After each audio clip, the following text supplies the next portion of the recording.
para revisar a esta hora los números, las historias detrás de cada uno de ellos. Estamos en Impacto Económico, solo por Telesur. Acompáñanos. Hablamos de Argentina, donde el sector automotriz ve caer sus ganancias tras las decisiones económicas dadas a conocer por el presidente Mauricio Macri. La economía cubana puede crecer ligeramente teniendo en cuenta las potencialidades para resistir y continuar avanzando en torno al desarrollo, a pesar de las sanciones impuestas de forma unilateral por el gobierno de los Estados Unidos. Revisamos esa realidad hoy en contexto. Países del G7 dieron un paso hacia atrás en la imposición de tributos al sector de las empresas tecnológicas. De esto y más le presentamos hoy en Impacto Económico. Acompáñanos.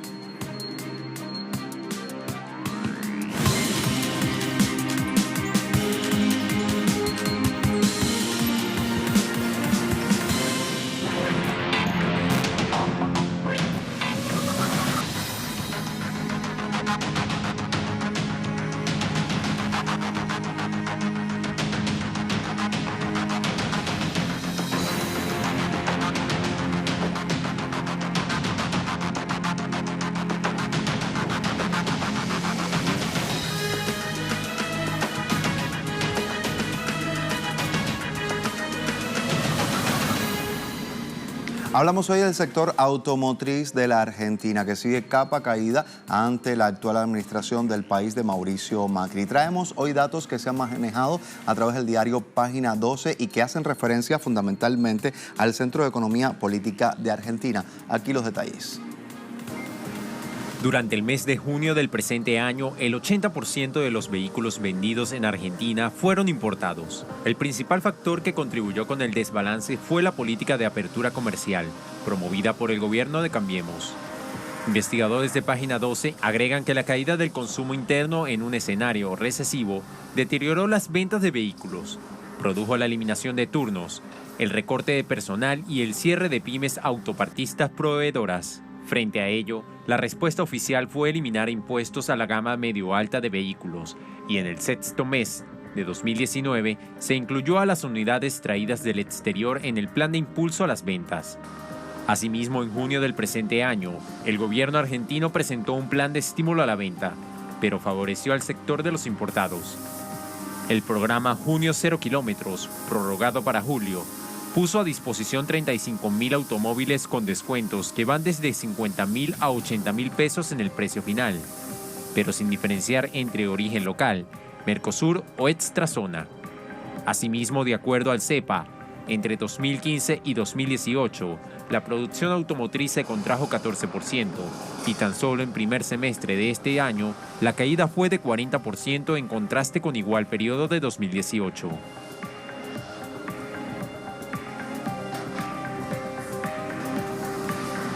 A esta hora nos vamos a Colombia, hablamos del desempleo, también la creación de empresas. Son dos datos que siguen creciendo en ese país, vinculados con el mercado laboral. Le contamos más a continuación.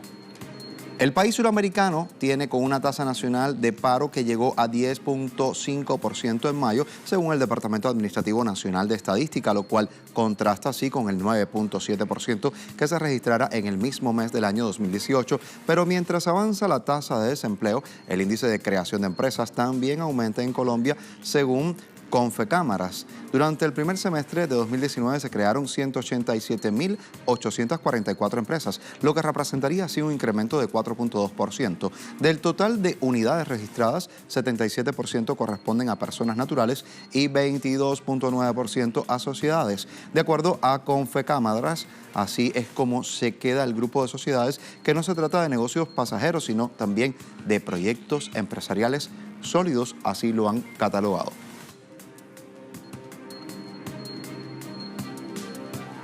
Vamos a revisar a esta hora cómo se mantuvo el intercambio comercial en Chile durante el primer trimestre o primer semestre, para ser más puntual, del año 2019. Aquí los datos precisos. 67.278 millones de dólares han representado una baja de 4.6% en comparación con el mismo periodo del año 2018. Servicio Nacional de Aduanas de Chile detalla que la disminución se traduce en una baja del monto del intercambio comercial dentro del país entre 6.268 millones en relación al mismo periodo del año anterior. Por ejemplo, exportaciones obtuvieron una caída de 5.9% durante el periodo, marcando así 2.320 millones de dólares menos. Así lo han dado a conocer. Igualmente, hay que hablar de las compras. Desde el extranjero han representado una disminución del 3% y el comercio chileno se concentró fundamentalmente, vamos a decirlo claro, en Asia, en América, también en Europa. En conjunto representaron el 97.7% del intercambio comercial de ese país. Particularmente tenemos que hablar del intercambio comercial con Asia, que se contrajo en 2.5% solo en el primer semestre del presente año.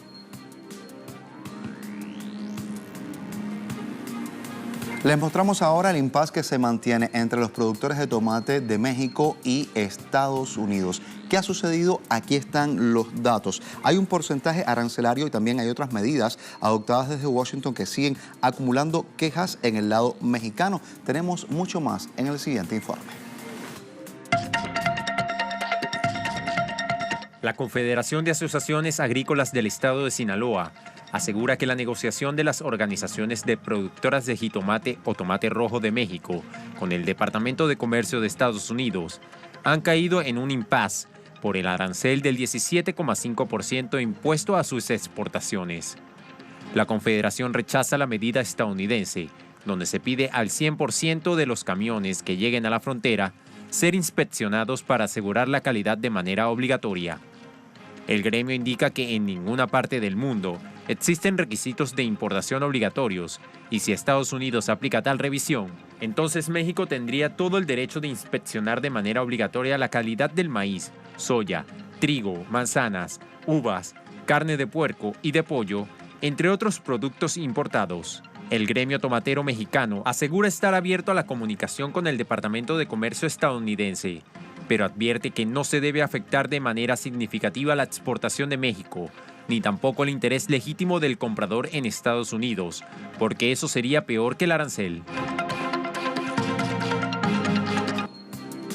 Vamos a contarles ahora que el canciller de Venezuela, Jorge Arriaza, dio una comunicación reciente. Ha alertado que Estados Unidos prevé destinar millones de dólares de los que estaban previstos para el Fondo del Proyecto de Desarrollo Social de Centroamérica para alentar así una nueva desestabilización dentro del país suramericano. Lo tiene nuestra casa informativa Telesur TV. El diplomático, a través de su cuenta en Twitter, publicaba que el gobierno de Estados Unidos, en su obsesiva y continuada agresión, redirige fondos destinados a proyectos de desarrollo social en Centroamérica. Además, puntualiza que el presidente estadounidense Donald Trump desvía fondos con la finalidad de financiar así el golpe de Estado en Venezuela. No obstante, subraya que el dinero de los fondos se los robarán gobernantes golpistas manipulados por Estados Unidos. El Departamento de Estado confirmó durante las últimas horas que prevé redirigir dinero destinado a ayudas al desarrollo del llamado Triángulo Norte para Centroamérica y apoyar así a la oposición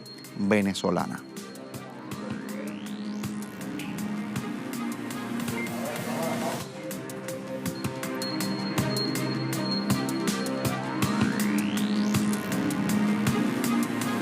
Momento de hacer una pausa de impacto económico. Al volver, revisamos en contexto la economía cubana. Momento de resistencia, momento de desarrollo frente al bloqueo impuesto por Estados Unidos que se recrudece recientemente. Le contamos más al volver. Acompáñenos.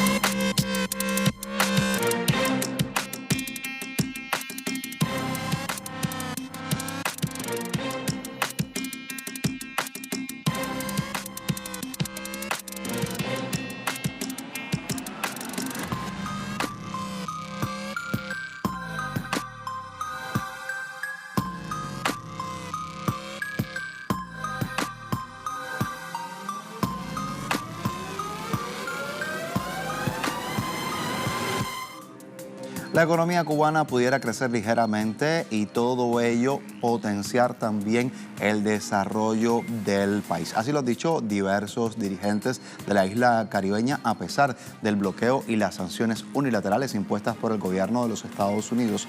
Fundamentalmente sobre este particular, vamos hasta La Habana con el informe que trae nuestro corresponsal Alien Fernández y donde nos acerca precisamente a la capacidad innovadora de los ciudadanos cubanos. Veamos. Esta empresa constructora de obras ingenieras en La Habana carece de piezas de repuesto y nuevas tecnologías como consecuencia del bloqueo de los Estados Unidos. Sin embargo, trabajadores como Omar Torres buscan soluciones para que los equipos funcionen. Él ha puesto en marcha 4 fresadoras como esta que intervienen en la pavimentación de las calles, ahorrando al país más de $1,5 millones. Si el sistema de innovación de aquí no funciona, estas máquinas no funcionan. Porque todo ha sido gracias a las innovaciones que se han hecho en esta empresa. Las máquinas están trabajando, igual que otras máquinas que hay aquí, que son las pavimentadoras, que también están funcionando gracias al funcionamiento de la ANIR. Omar es uno de los miles de integrantes de la ANIR, Asociación Nacional de Innovadores y Racionalizadores, organización creada por iniciativa del comandante Ernesto Che Guevara y el histórico líder sindical cubano Lázaro Peña. El propósito de la misma es orientar la iniciativa creadora de los trabajadores para solucionar problemas económicos, sociales y para la defensa del país. Cuando a nosotros se nos fueron todos los técnicos ingenieros a raíz del triunfo de la revolución y nos quedamos prácticamente con las industrias sin tener quien los maneje. Se le hizo un llamado y aquellos trabajadores que más creatividad, más soluciones buscan, se asociaron en la Asociación de Innovadores y Racionalizadores y son los que hoy dan respuesta a todos los problemas técnicos que tenemos en la economía. Precisamente en un reciente discurso ante el Parlamento, el presidente cubano Miguel Díaz-Canel Bermúdez convocó a encontrar soluciones para enfrentar la compleja situación económica que impone el recrudecimiento del bloqueo. Lo que ignoran los adversarios es que 60 años de sanciones, amenazas y agresiones de todo tipo no solo han curtido nuestra resistencia. La experiencia histórica de la revolución es un libro insustituible de lecciones. La primera de ellas, el intercambio vivo y directo con el pueblo, fuente permanente de creatividad y de aliento. El incremento de la producción nacional, el estímulo a la inversión extranjera y la sustitución de importaciones son algunas de las prioridades definidas por el gobierno de la nación caribeña para enfrentar las recientes medidas anticubanas de la Casa Blanca. Una política de bloqueo que dura más de 60 años con la ilusión de asfixiar la economía cubana, generando carencias a los ciudadanos. Alien Fernández, Telesur, La Habana. Durante las últimas 6 décadas, el país caribeño ha recibido pérdidas millonarias desde el punto de vista económico que afectan fundamentalmente a la industria, también a la cotidianidad de los cubanos. Le contamos mucho más en Contexto. En el arranque del año 2019, la industria de la producción de carne porcina de Cuba se vio impactada negativamente por el bloqueo estadounidense y sus aliados internacionales. El gobierno cubano afirmó que Brasil y Argentina no enviaron cargamentos, que ya estaban contratados de piensos esenciales para alimentar el ganado porcino. La medida fue tomada sin esclarecer las razones y ocasionó la disminución de los aportes de carne en 56.000 toneladas. También causó el deterioro en el peso promedio de los cerdos recién nacidos por la mala alimentación y el aumento del índice de mortalidad de la especie. En 2018, a pesar de la baja disponibilidad de alimento importado para el ganado porcino, Cuba logró una producción total de 198.974 toneladas de carne, superando la meta prevista. Para el segundo semestre de 2019, voceros del Grupo Empresarial Ganadero mantienen una ofensiva para recontratar a todas las formas productivas del sector cooperativo campesino, con potencialidad para criar cabezas de ganado porcino. Luego de 23 años, el gobierno de la Casa Blanca reactivó el título número 3 de la ley Helms-Burton, recrudeciendo de esta forma el bloqueo criminal contra Cuba, específicamente lo vinculado a la inversión extranjera. Veamos.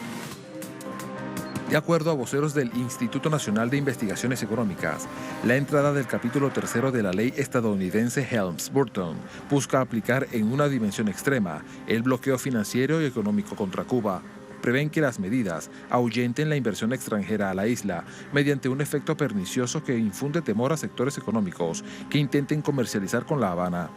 De hecho, a la mayor de las Antillas se le ha impuesto un código elevado de riesgo país. La denominada Ley Helms-Burton autoriza a nacionales estadounidenses a presentar ante tribunales del país norteño demandas contra extranjeros por un supuesto tráfico de propiedades luego de la nacionalización en 1960. Al respecto, en el mes de marzo el presidente de Cuba, Miguel Díaz-Canel, afirmó que la Ley Helms-Burton constituye una agresión a la independencia y dignidad del país. Representa el anhelo anexionista y colonial de la Casa Blanca y pretende provocar el cambio del sistema político y económico de Cuba.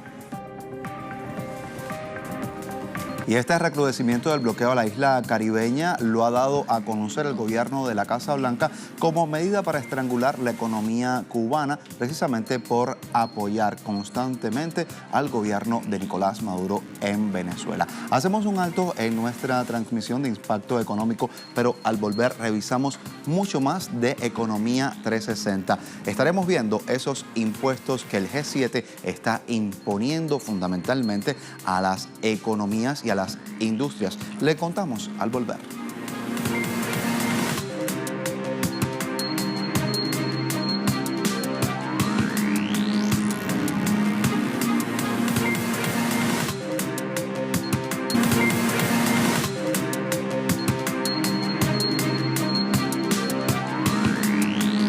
Tenemos información de los ministros de finanzas de los países del grupo del G7, compuesto, recordemos, por Alemania, Canadá, Estados Unidos, Francia, Italia, Japón y Reino Unido. Han dado un paso hacia la imposición de tributos al sector de empresas tecnológicas. Revisamos mucho más de esta información.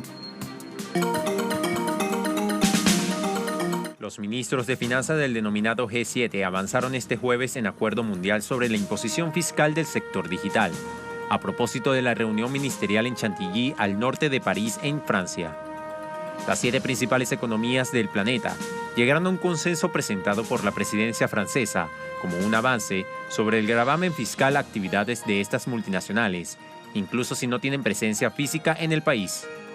El Ministerio de Finanzas francés se mostró conforme con el acuerdo del G7 para tasar las actividades sin presencia física, en particular de actividades digitales. No obstante, el secretario del Tesoro estadounidense, Steven Mnuchin, aunque felicitó el consenso, fue menos entusiasta y advirtió que aún queda más trabajo por hacer. Mientras tanto, el ministro alemán de Finanzas, Olaf Scholz, adelantó que puede darse un acuerdo internacional para gravar el sector digital a partir del año 2020 en el seno de la OCDE. Por otra parte, los ministros de Finanzas del G7 advirtieron los supuestos riesgos para el sistema financiero internacional que traería el proyecto de criptomonedas anunciado por Facebook.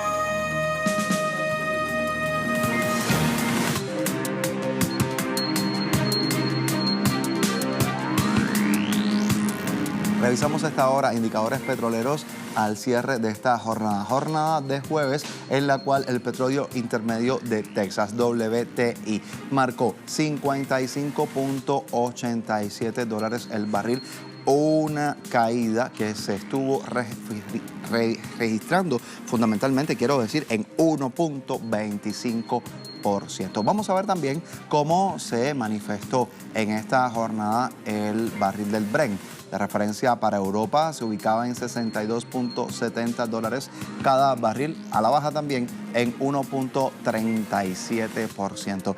Y les traemos el crudo venezolano, que se mantiene en 418.37 yuanes, aumento de 11.77 yuanes al cierre de la semana anterior. Esperaremos a mañana para conocer sus variaciones. Usted se queda con nosotros, también interconectados en redes sociales, Telesur, Impacto E, Telesur TV y Osvani Telesur. Así nos encuentra más allá de la pantalla. Hasta la próxima.